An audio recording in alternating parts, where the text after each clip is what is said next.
You're listening to the Autism Weekly podcast. Each week, we share community voices and bring light to stories that increase awareness, acceptance, equity, access, and inclusion. If you haven't already, subscribe to join the Autism Weekly family. I'm your host, Jeff Skibitsky. This week, we're joined by Dr. Ashley de Marchena, an associate research professor at the A.J. Drexel Autism Institute and a licensed psychologist specializing in autism communication. Dr. de Marchena's work explores everything from literal and non-literal language to nonverbal communication, AAC, and the double empathy problem, offering real-world knowledge for families and caregivers. She also leads an NIH-funded study on communication in autistic adults, making her the perfect expert to help us unpack these important topics. Welcome to the podcast, Dr. Ashley de Marchena. Thanks for having me, Jeff.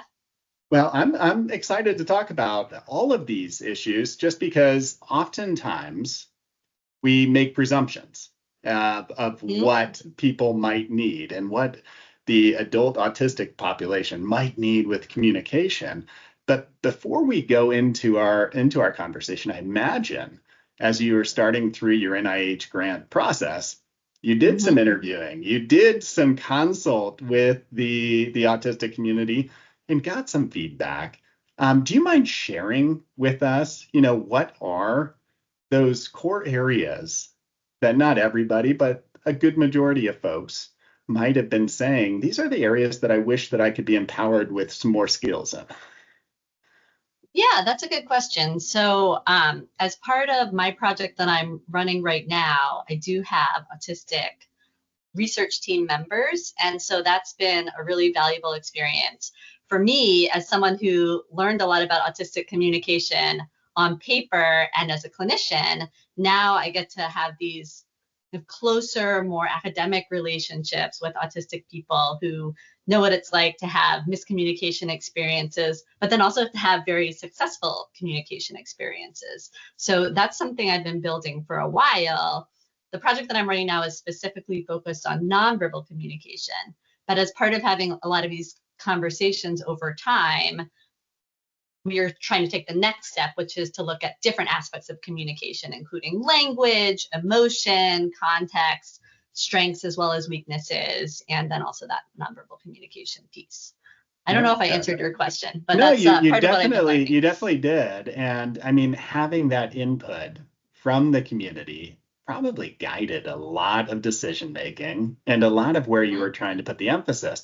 But I'd love to hear, communication affects almost every part of our life, every second of our life. But what drove your interest in studying communication for autistic adults in particular? What made you start thinking about putting your time and energy into really understanding this?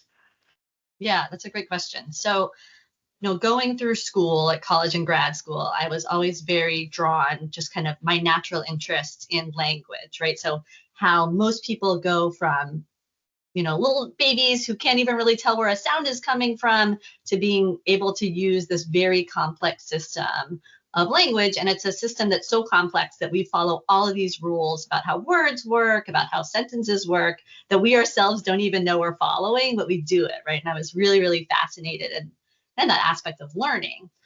So in grad school, I'm a clinical psychologist, and I've always been very drawn to autistic people. So that kind of became the population I was working with. And as I learned more about autism and about language and had more clinical contact with autistic kids and teenagers and adults, one thing that I noticed, or that really struck me, I guess, was how much of communication, like you said, it's everything, right? How much of communication is not just in language, right? So like what we look at is communication, what our hands are doing is communication, the way our voice sounds, right? Like it's what we think other people know and what we think they don't know. It's like what we don't say, right? So it's all of these things that aren't just about language. And even though language is still so fascinating, there's so much more to it. And that's kind of where I've made my research home, is in that kind of quest for meaning from whatever form it comes in, right? And some people, of course, don't have access to language at all. So that became something that I really focused on academically. And then, in the field of autism, as you're kind of implying, we have this bias toward studying children, right? Because it's a developmental condition. It makes sense we're studying children. When it comes to communication, right? Most communication development happens early in life. So it makes sense that a lot of emphasis would be on trying to understand that developmental period. And at the same time, right, most people are adults. And so most autistic people are adults. And so, as I spent more time with autistic teenagers and adults and recognized how little research there was there and how little clinical support there was there, I decided to kind of make that my area. And it's been super fun, like I said, because now I have this whole community and research team of autistic people as well as non-autistic people to try and understand this issue of communication from different perspectives. Yeah, and it is such a broad area. I mean, when you're talking about communication, it goes all over the map. And one of the things that through my communication with the autistic community and researchers and just being in the field doing some clinical work is that one of the components that really needs to be explored and understood to be supportive of folks in the community who have this, now I'll say challenge, but I mean, it's a different way of communicating, is the literal versus non-literal language. The use of words, the use of words with body language, the use of words with intonation, like all of those things are so important. But what is, I guess, non-literal language? I mean, how would you define that as a researcher? Because I think that comes into play quite a bit when we're talking about communication in general. Yeah, it's huge. So, and you've actually brought together two different components about like a core theme that I think about a lot, which is this idea broadly, right? That this is just true of humanity. What people say is not always what people mean. This is something that we all know, and it's very vexing, right? And it is especially vexing for autistic people. So one thing that I've observed and that we kind of can see in the literature is that a lot of, like you said, the communication issues that come up for autistic adults, they really have to do with this mismatch between what's said and what's meant. And both like the idea of non-literal language and what you also brought up, which is nonverbal communication that kind of complements language.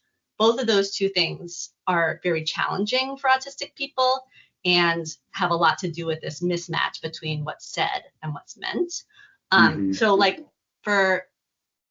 so I love that you integrated those things before I even got there. But one thing, if we want to talk about non-literal language specifically, right? So one generalization about autistic learning and autistic thinking is that many autistic people tend to be very concrete. They tend to be very precise and direct. Okay, that's a generalization, but it tends to be true of the autistic population more so than not. So literal language, when we're talking about literal language, it tends to be concrete. So the words that we're saying match the intended meaning. The conventional definition of those words matches what the person who says them means, right? So if we're at the table together having a meal and I say, Jeff, pass the salt, that's a request from me to you to pass me the salt. The reason that I said that statement matches the actual meaning of the words, the conventional meaning.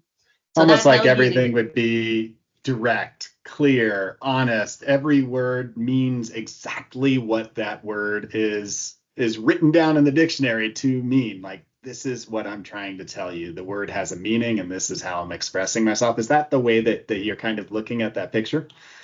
Yeah, that's a great way to explain it, right? So we could look up each of those three words, pass the salt, in the dictionary, and we could pretty much know what I meant by that. And you could do what I wanted, right, by doing so. So yeah, great way to explain that. So now imagine that we're at the table together. I'm going to use another phrase that's exactly the same. It's going to be verb, and then the word the, and then a noun, right? So pass the salt. So we're chatting, and I say, hey, Jeff, spill the beans, okay? Am I asking you to pick up our delicious beans that we made and dump them on the floor?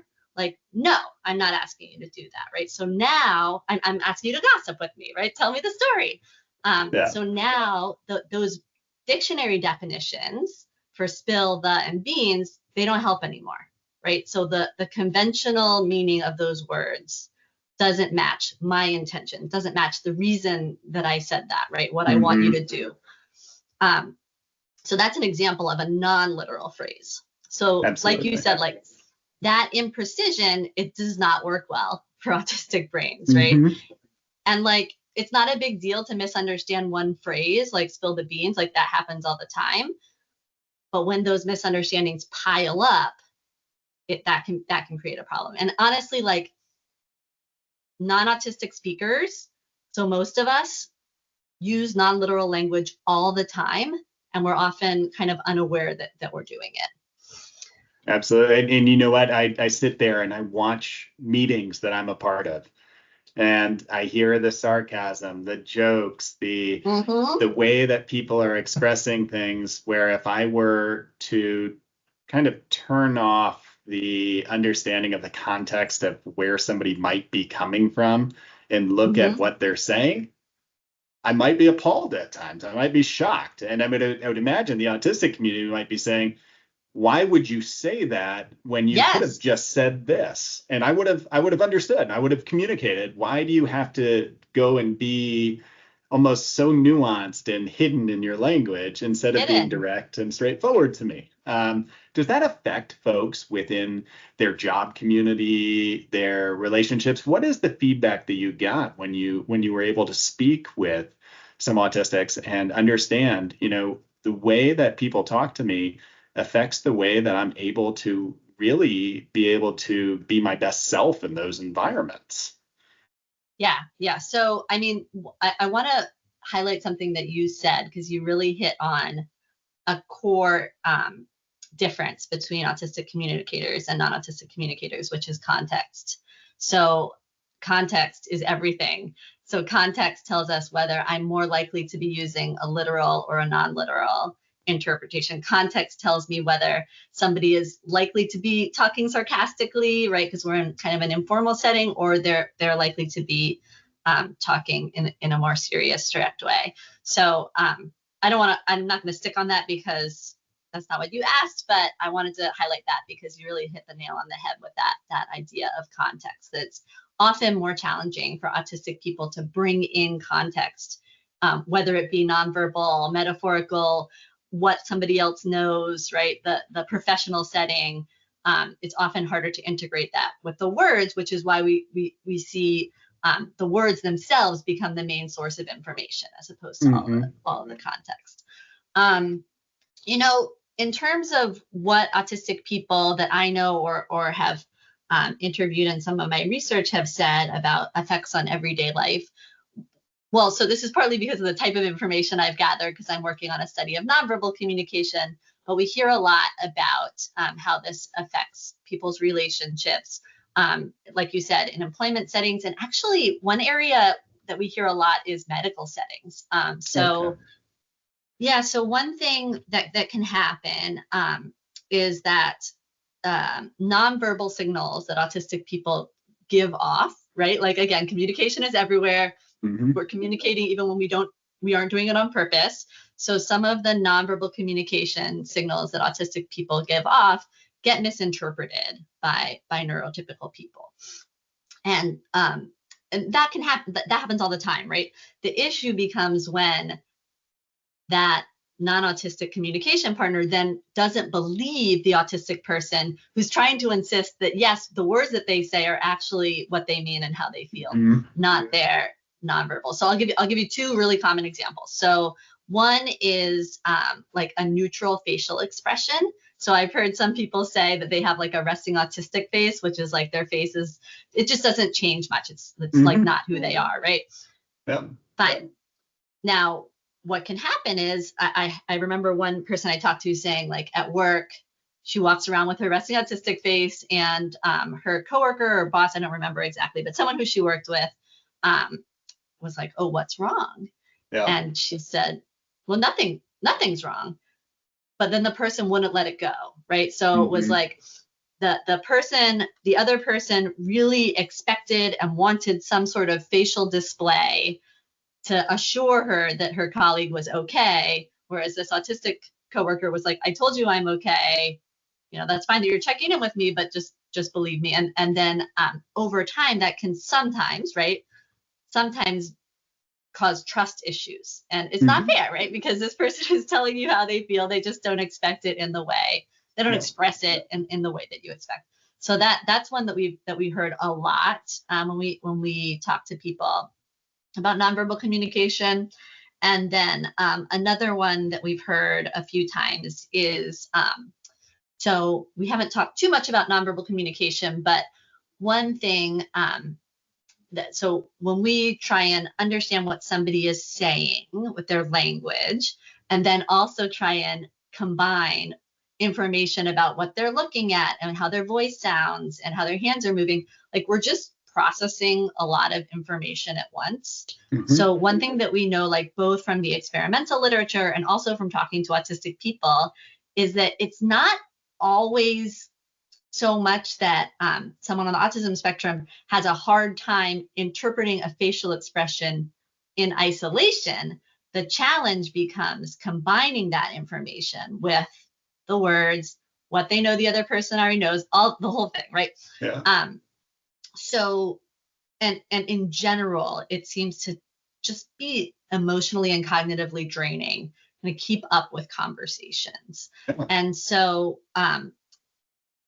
eye contact, which is something that a lot of people know in autism is different, and is experienced by some autistic people as painful, or sometimes just experienced as very intense. Mm-hmm. So some autistic people, including someone that I'm very close with, will look away when someone's talking to them in order to concentrate, right? So Mm-hmm. they actually, by looking at the face, they're taking in a lot of information. Maybe it's causing a body, like a physiological response. So they're looking away in order to pay really good attention. And sometimes it can be pretty extreme, but Yeah. they're doing that in order to try and concentrate more.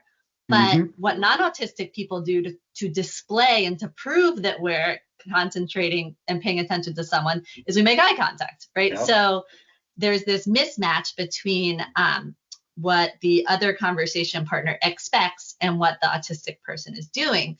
And we've heard this come up in medical settings a lot, that some people's doctors or medical providers either think they're lying or they're hiding something, right? They start to suspect drug-seeking behavior and just not taking their patients' concerns seriously because of these differences in nonverbal communication purely, right? Nothing about what they're saying, but just these different ways of kind of displaying nonverbals. Yeah. Communication styles are, I mean, it's so important for us to realize that just because I communicate in one way doesn't mean I should expect everybody else is constantly going to be doing the same thing.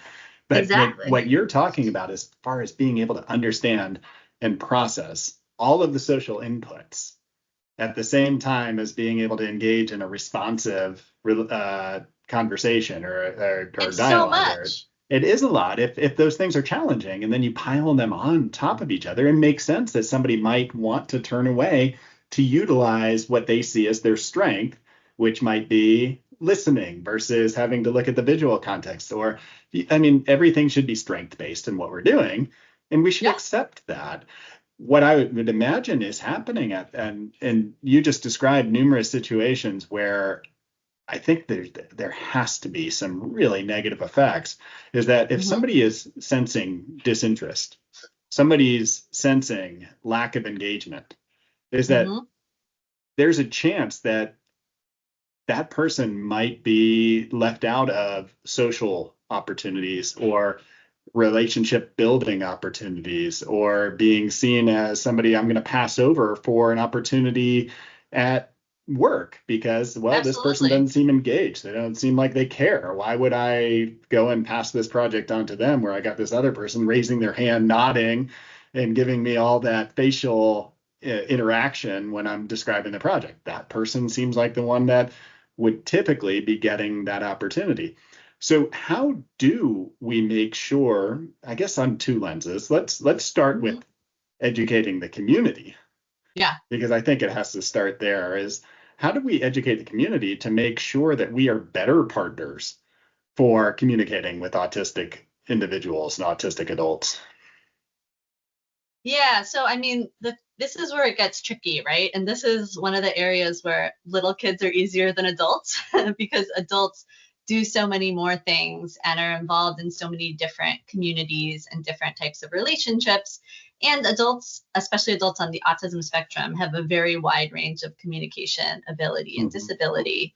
Um, but I mean, some of the things, most of the things for that reason are going to be individual. So I think we'll talk about the double empathy problem a little later. But for those of us like myself, let's say, who just want to be an ally and want to be a better friend and colleague to autistic people, one thing that's been really helpful for me is learning a little bit more about autistic culture. So that gives me kind of a starting point and a framework for thinking about communication and social interaction differences.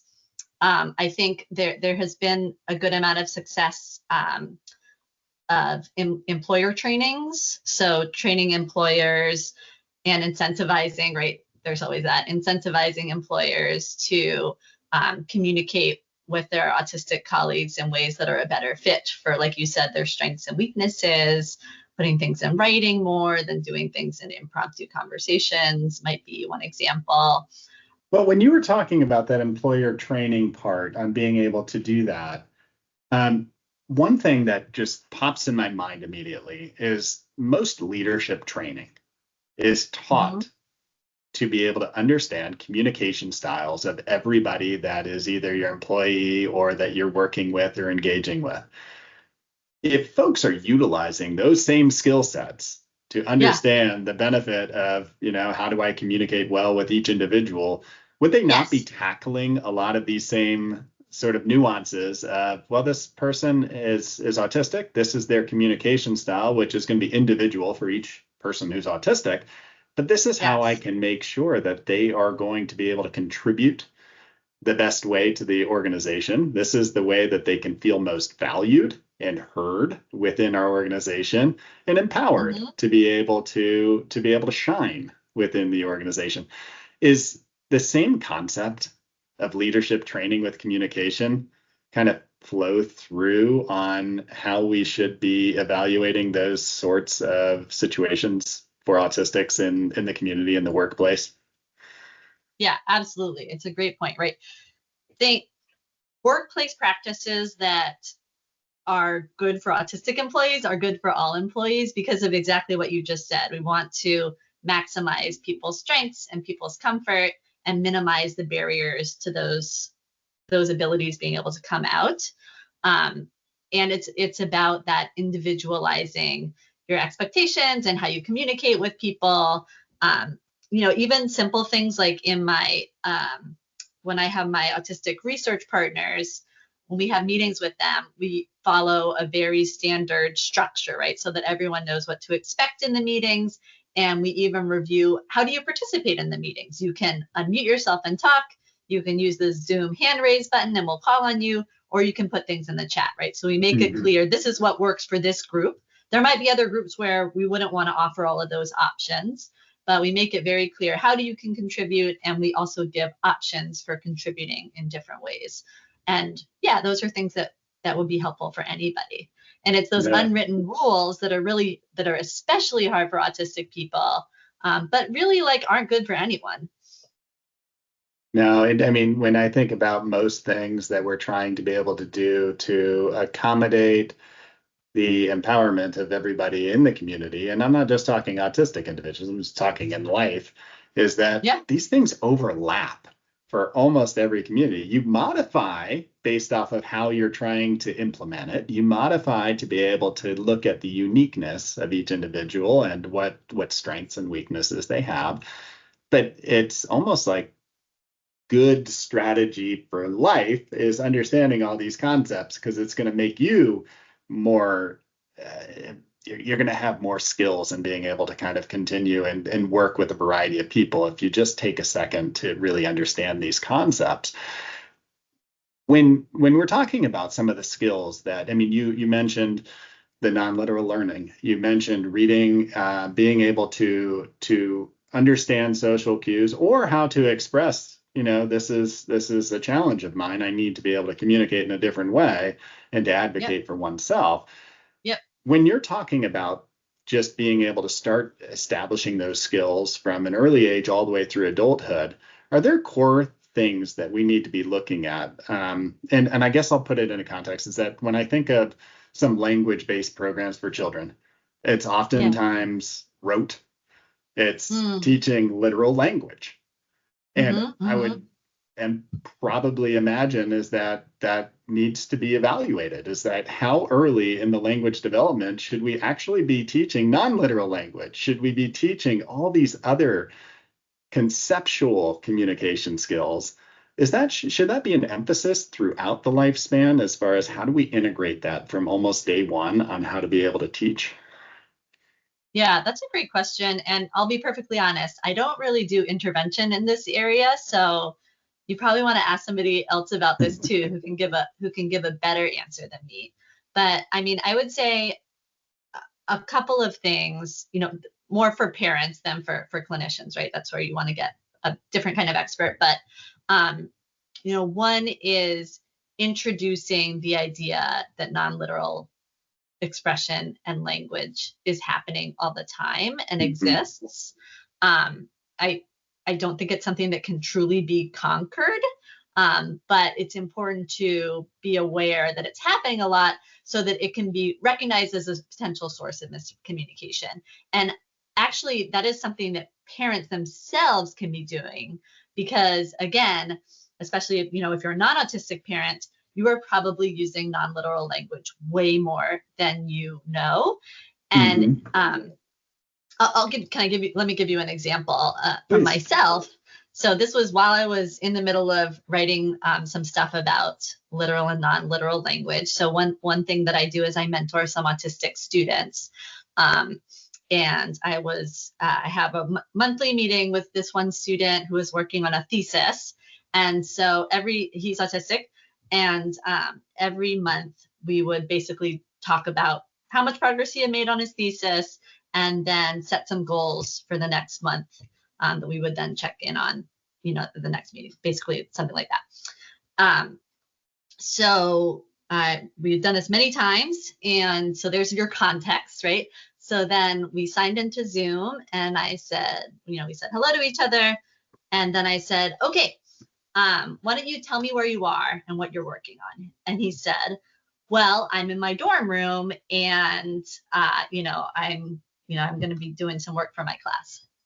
And I thought, okay, that's not what I was asking. But then I realized, right? So I felt the miscommunication. And then I Hmm. realized that I was being non-literal because I said, where are you?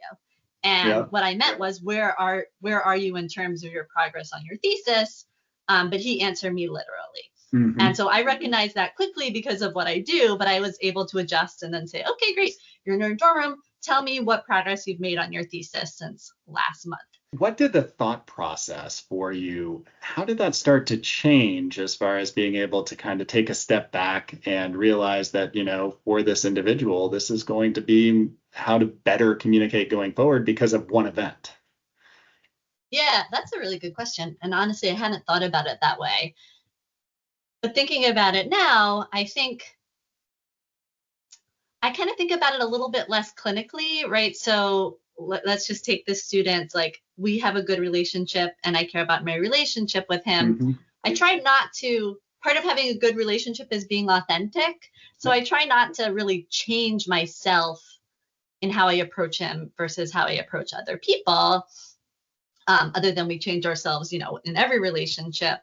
But it, it I guess it's more paying attention to myself and when something seems to not be clicking between us, pay Yeah. attention to my own behavior and see what I can change to improve that, right? Like, I mean, I think this is how we interact with people who we care about and respect in general, but there is like historically a bias or an assumption that when there's a communication breakdown between an autistic and a non-autistic person, that it's the autistic person's fault, right? Hmm. And that's just not a helpful framing because relationships, conversations, these are two-way streets. And so, like, one of the best ways that you can support the autistic person in your life is not asking them to change, but is just paying attention to yourself and making changes, even if it's just in the moment, based on the person in front of you who you care about. And that was my inclination, is that, I mean, going through an experience like that, you're in that relationship and you realize, hold on, I really want to be able to communicate with this individual well. What I was doing was not working. So when I'm communicating with this person, I need to be aware that this is the way that I can continue to establish this really good relationship and to foster it without it constantly running into where you're hitting barriers. And barriers in communication, if you're not able to resolve them, often lead to problems with relationships. And whether that's a spousal relationship or whether that's any other type of relationship, is that if you're hitting those barriers constantly and not trying to problem solve around them, is that you're going to run into this conflict. So is that what you're seeing as far as with parents? And when I always try and think, okay, so as an adult, I'm not always empowered for self-awareness. I'm not always empowered to be able to read a situation myself to be able to do exactly what would be best in that environment. Totally. I do what I know, right? Yep. So how do parents need to evaluate these situations a little bit differently based off of who their child is? Yeah, that's a good question. I mean, so I was listening to your podcast from this week or last week, and I saw you had Becky Landa on, who's an amazing and great communication expert. And she was talking about early communication interventions, right? And how important that parent-child relationship is. You know, things like when your child looks at something, you name it, or, you know, when your child plays with a toy in a certain way, you play that same way, and then you add a little tiny bit, right? And one of the reasons that's so important is that parent-child relationship is so foundational to how young children learn and grow in the world. But the parent-child relationship is foundational across the lifespan, and probably more so for many autistic adults, especially young adults. So, I mean, this isn't especially concrete or precise, so I don't love that, but really, like, connecting with your kid, knowing your kid, right? So maybe one bit of advice is knowing that your child might express connection or interest in love in different ways, but looking for that, right? So instead of getting stuck on something that your child is saying or doing that is odd or unexpected and dismissing it, look for the communication in it, look for the connection in it. You know, so like a friend of mine, her young adult son doesn't speak much. He's pretty minimally speaking, but he communicates his emotions to her, including his love, but also his fear and his sadness, by his favorite books. So he will say lines from his favorite books. And one of those books is where something very sad happens to his favorite character. And one is, you know, where something scary happens. And then one is like a love story, right? So it would be easy to dismiss that as, oh, he's just saying lines from his books because he likes his books. No, he's communicating, right? But you can miss that very easily. So look for those moments of connection, look for those moments of communication, even if no one else in the whole world would ever communicate that way. And the benefit of being a parent is that you know your child better than anybody else, and you've had the experience with them to be able to draw on. One thing that I see often, and I think this is for a lot of parents, whether or not their child is neurodiverse or neurotypical, is that oftentimes we look in the community and we're comparing to other children in the way that they're trying to do things. And even with young adults, I'm comparing on hold on, this person's doing it this way. Why aren't you behaving that same way? Why aren't you communicating in that same manner? Versus taking a step back and looking at how your child is interacting, or how your son, daughter that is a young adult is interacting with the community around them, and empowering those skills so that they can continue to be able to use them effectively versus trying to tell them, no, the way you're communicating is wrong, and inherently I need to change everything about it. And I think that Yeah. what you're describing is that it's being aware and understanding and accepting and figuring out how to better strengthen that for your child so that they can continue to be themselves and continue to build relationships, and figuring out, yeah, hey, you know what? There's small areas that I can give some pointers or help to guide or help you to advocate for yourself so that you can communicate to somebody else that this is important to me Hmm. or this is the way I communicate, but not necessarily having to change somebody through that process. Is that the lens that you're seeing it through? Yeah, I do, especially for parents, right? Like there's a place for skill building. There's including adults, including all of us, right? Like we could Mm-hmm. all benefit from, like you were saying before, being better communicators. Um, but yeah, for parents, that's a really important relationship, and your child is going to continue to grow and change for their whole life and for your whole life. And doing what you can to get to know them is always going to be a good thing for both of you.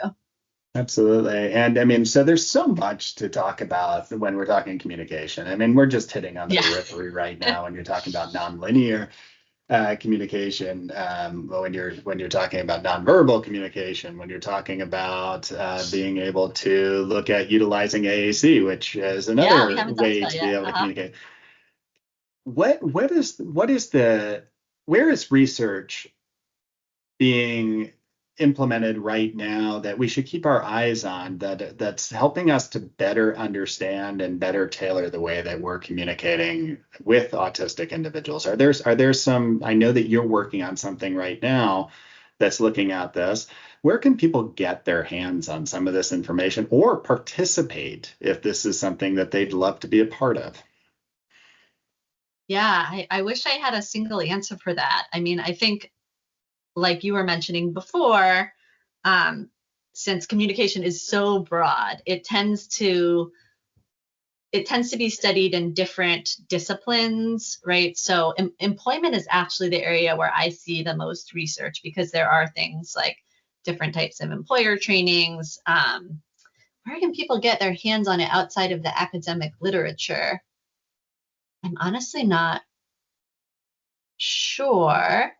Um, there are And maybe that some, in itself yeah, is a gap that needs to be filled. I mean, maybe it is taking what's being done out there in the research world and make it more digestible so yeah. that people are more willing to put these trainings and educations and build on just kind of the workforce skill set in a way that they're not seeing it as hard work versus being potentially advantageous for everybody.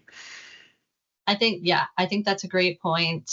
It can be hard to make that leap between academic research and then like practical applications. You mentioned at the beginning, right? Sometimes we really know what helps and what works, and but what we don't know is how to get it into the hands of like community providers and families. Um, that's part of what's going on here. The other thing is there just hasn't been too much research on communication in autistic adults. So, like you mentioned, AAC. Um, AAC is an area where we haven't had a ton of research anyway, but almost no research has been done on adult AAC users, or on giving AAC access to adults who Mhm. are minimally speaking but haven't had it before, right? Which seems to be something that anecdotally is very helpful for a lot of people. Yeah, and I mean, and I think one of the realities right now is that the ability to research follows funding, and I mean, you Yeah, have to have the resources to be able to do that. And whether or not there's additional NIH funding, which might not be available right now, is that it means that the community has to step up to be able to invest in research too yeah, and be true. participants and wanting to create those partnerships with universities to be able to continue the development of some of these well needed and instrumental pieces that need to be incorporated into everybody's life. So where can people get a hold of what it is that you're working on right now? Because being able to start to understand what it is in the academic world it's the tip of the spear. This is what guides us on what we need to be evaluating, looking at, and potentially being able to incorporate. Yeah, so I'm hopefully publishing soon a paper on a review of communication in autistic adults. So that would be related to the topics that we talked about today. So I'm hoping to get that out there. And one thing that I try to do whenever I have the bandwidth for it is to publicize an academic article with a non-academic source to see if they're interested in reporting on it or interviewing me or citing some of the article, just because it is very hard to get into people's hands, regular people's hands. I mean, first of all, just because of paywalls to get to these academic articles. And then they're written in a language that's meant for other academics, not necessarily non-academics. I've published a lot of academic articles, and I wrote one op-ed for the Philadelphia Inquirer, and I got so much more outreach about that Inquirer article, just because it can reach so many more people and so many different kinds of people. So hopefully I will do that. I love that venue, though. I love the fact that, I mean, if you can take what you're working on in research and normalize the language so that more people can understand it and utilize the media to be able to bring awareness, I think it creates dialogue, conversation, interest that you can't find elsewhere. It's not going to be the same coming from a journal. Whereas if you're touching millions of people through something that's more media influenced, it's taking research and putting it in the sphere where it's the public sphere, where more people can start to digest it, which I think is amazing. I appreciate the time that you've spent with us today, educating me and the rest of our audience on these crucial pieces of understanding, awareness, and integration that we need to be looking at. And hopefully we can have you back on sometime soon and hear about some of the follow-up that's occurring. I would love that. It was great talking to you. You as well. Thank you for listening to Autism Weekly. We hope you tune back in next week to learn more about autism in the real world. Autism Weekly is now found on all the major listening apps, including Apple Podcasts, Stitcher, Spotify, Amazon Music, and more. Subscribe to be notified when we post a new podcast. Autism Weekly is produced by ABS Kids. ABS Kids is proud to provide diagnostic assessments and ABA therapy to children with developmental delays like autism spectrum disorder. You can learn more about ABS Kids and the Autism Weekly podcast by visiting abskids.com. Thanks for tuning in. See you again next week.